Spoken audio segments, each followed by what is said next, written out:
Good evening students, welcome back to tech in classes. तो अभी तक हमने चैप्टर 6 लाइफ प्रोसेसेस कवर कर लिया है क्लास 10th का। तो आज हम क्लास 10th का chapter number 7 control and coordination study करेंगे। ये बायोलॉजी की सीरीज मैंने सबसे पहले शूट की है, तो फर्स्ट चैप्टर उसका 6 कंप्लीट हो चुका है। अब वो बायोलॉजी का सेकंड चैप्टर है control and coordination. Control and coordination क्या होता है? कंट्रोल यानी नियंत्रण करना, कोऑर्डिनेशन यानी तालमेल बिठाना। तो हमारी बॉडी में ऐसा क्या है जो इसको कंट्रोल करने की जरूरत है और इसको कोऑर्डिनेट करने की जरूरत है? ऐसा हमारी बॉडी में क्या है? आपको पता है हमारी बॉडी डिफरेंट ऑर्गन से मिलकर बनी हुई है, तो हर एक ऑर्गन का अपना डिफरेंट काम है। कोई खाना पचा रहा है, तो कोई खून को पूरी बॉडी में ट्रांसपोर्ट कर रहा है, कोई ब्लड को प्यूरिफाई कर रहा है, और कोई थिंकिंग का काम कर रहा है, और हर किसी को उसका काम बता रहा है। तो यही है कंट्रोल एंड कोऑर्डिनेशन, कि जब हमारी बॉडी के वेरियस पार्ट्स एक रेगुलेटेड मैनर में काम करें, वो होता है कंट्रोल एंड कोऑर्डिनेशन। हमें कंट्रोल एंड कोऑर्डिनेट करने की जरूरत क्यों होती है? अब जैसे हमारी बॉडी है, आज संडे है, तो संडे का एग्जांपल लेकर चलते हैं। हमारी बॉडी में जैसे स्टमक ने बोला कि नहीं, आज मैं काम नहीं करूंगा, आज मैं छुट्टी ले लेता हूँ, मैं कोई डाइजेशन का काम नहीं करूंगा। तो हमारे को उससे क्या नुकसान है कि हम जो खाना खाएंगे, स्टमक तो छुट्टी पर है, तो वो काम नहीं करेगा।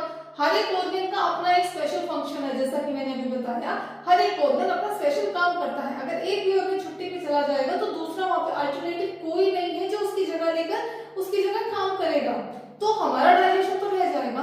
तो ऐसा ना हो, इसीलिए हमारी बॉडी में कंट्रोल एंड कोऑर्डिनेशन का पूरा सिस्टम है, जो कि हमारा ब्रेन, जो नर्वस सिस्टम बोला जाता है, वो मैनेज करता है इस चीज को।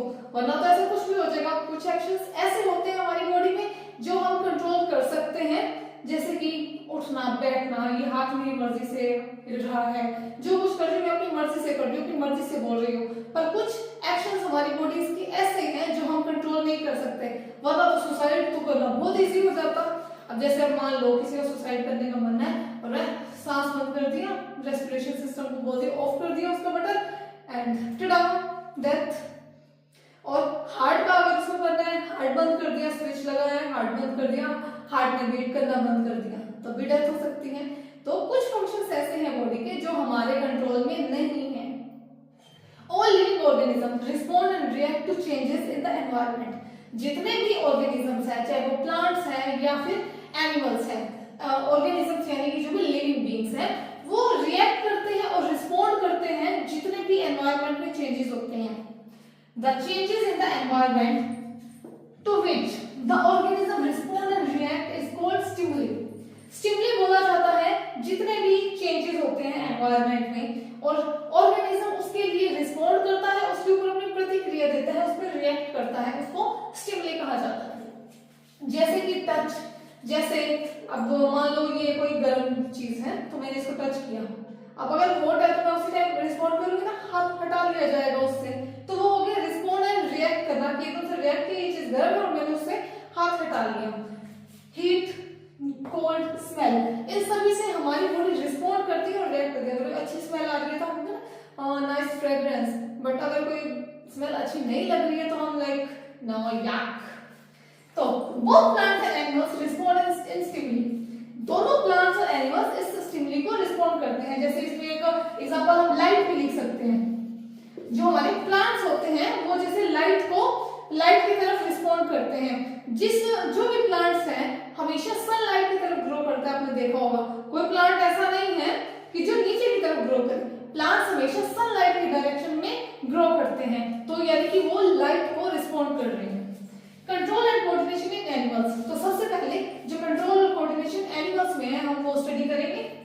एनिमल्स में इसके दो मेन सिस्टम है, फर्स्ट है नर्वस सिस्टम, दूसरा है एंडोक्राइन सिस्टम, जिसमें सारी ग्लैंड्स वगैरह आएंगी। नर्वस सिस्टम में आएंगी एक इसकी स्पेशलाइज्ड सेल, जिससे कि हमारी बॉडी रिस्पॉन्ड और रिएक्ट करती है। Control and coordination are provided by nervous and muscular tissues. जो हमारी बॉडी में कंट्रोल एंड कोऑर्डिनेशन होता है वो नर्वस और मस्कुलर जो हमारी बॉडी में टिश्यूज प्रेजेंट है उसके द्वारा किया जाता है।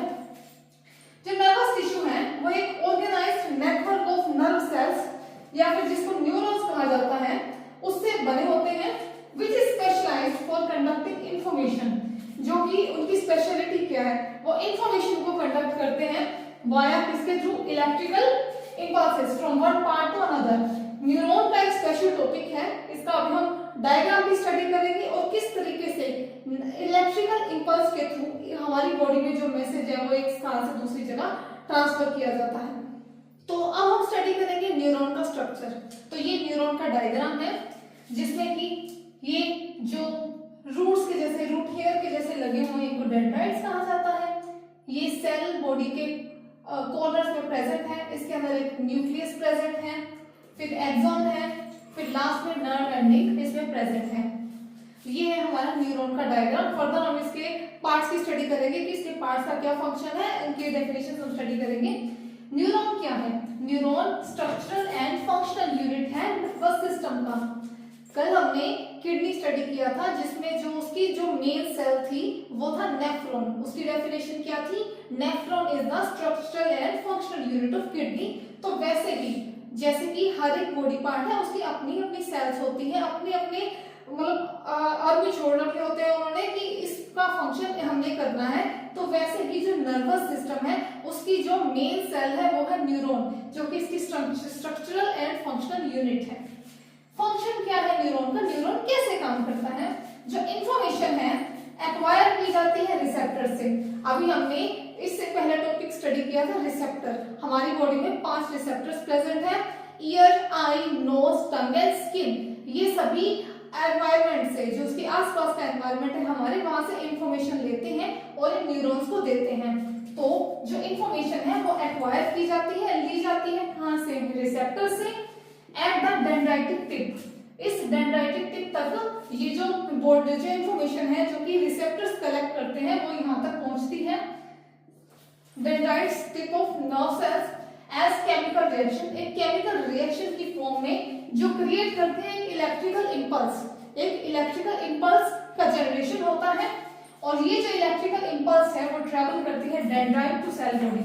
डेंड्राइट से वो इस सेल बॉडी में इलेक्ट्रिकल इंपल्स ट्रेवल करती है सेल बॉडी में। Then at the end of the axon, cell body से ट्रांसफर होकर ये एक्सॉन के एंड तक पहुंच जाती है।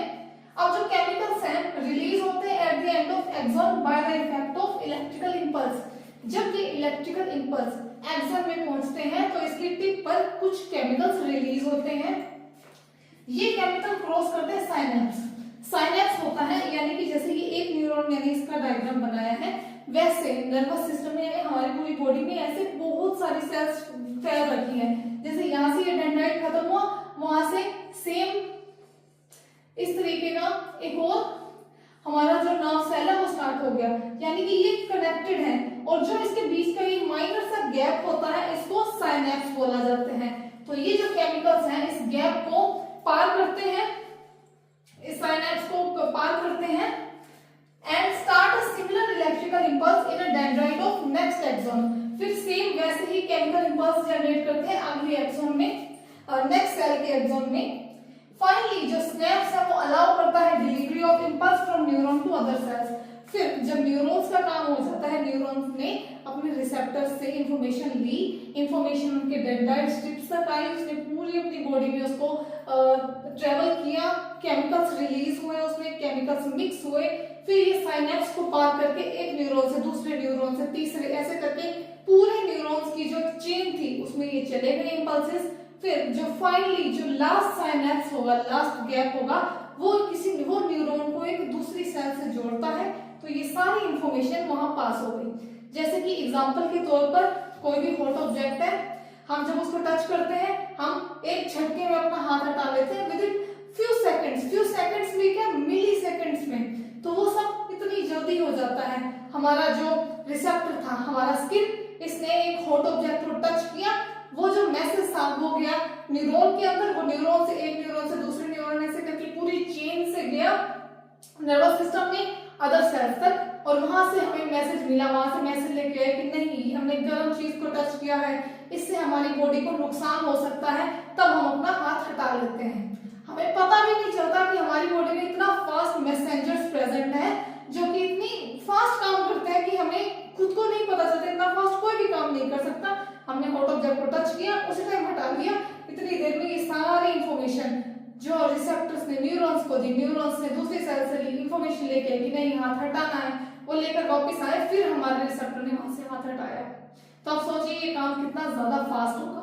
आप इसका डायग्राम खुद बना लीजिए, ये इंपॉर्टेंट क्वेश्चन है, इसका ये क्वेश्चन एग्जाम में मोस्ट ऑफ द टाइम पूछा ही जाता है, तो आप इसको अच्छे से नोट डाउन कर लीजिए। तो अब हम पढ़ेंगे पार्ट्स ऑफ न्यूरॉन। न्यूरॉन्स में मेनली 3 पार्ट्स हैं, एक है डेंड्राइट, दूसरा है सेल बॉडी, तीसरा है एक्सॉन। डेंड्राइट क्या है? ये एक्वायर करता है इंफॉर्मेशन फ्रॉम द सराउंडिंग, जो कि हमारे रिसेप्टर्स इसको ला कर देते हैं। हमारे रिसेप्टर्स सराउंडिंग से इंफॉर्मेशन लेते हैं, फिर वो डेंड्राइट्स को वो इंफॉर्मेशन पास करते हैं। उसके बाद काम है सेल बॉडी का, जो इंफॉर्मेशन रिसीव हुई है डेंड्राइट से वो सेल बॉडी में जाती है और वहां से इलेक्ट्रिकल इंपल्स की तरह ट्रेवल करती है, फिर वो जाती है एक्सॉन में, हमारा थर्ड पार्ट। ये लॉन्गेस्ट फाइबर है हमारी सेल बॉडी का, ये सबसे ज्यादा लॉन्गेस्ट फाइबर है। ये ट्रांसमिट करता है electrical impulse from cell body to dendrite, cell body से डेंड्राइट में अगली बॉडी के मतलब अगले न्यूरॉन के ये इलेक्ट्रिकल इंपल्स को ट्रेवल करता है। उसके बाद है हमारा साइनेप्स, ये गैप है एक न्यूरॉन की नर्व एंडिंग के बीच में और दूसरी का डेंड्राइट। जैसे कि हमारा दूसरा न्यूरॉन शुरू हो गया यहाँ से, तो इस एक न्यूरॉन की नर्व एंडिंग और दूसरे न्यूरॉन के डेंड्राइट्स के बीच का जो गैप है उसको साइनेप्स बोला जाता है। आई होप अभी तक की वीडियो आपको अच्छे से समझ आ गई होगी। अगर फिर भी कुछ टॉपिक समझ नहीं आया तो आप कमेंट में लिख सकते हैं, और वीडियो अच्छी लगी तो वीडियो को लाइक करें, चैनल को सब्सक्राइब करें। अब मिलेंगे अगली वीडियो में इसी चैप्टर के नेक्स्ट पार्ट में कल इसी टाइम। नोटिफिकेशन बेल को जरूर ऑन करें ताकि आपको उसकी नोटिफिकेशन मिल जाए जब भी मेरी नई वीडियो आएगी। तब तक के लिए बाय बाय, गुड नाइट।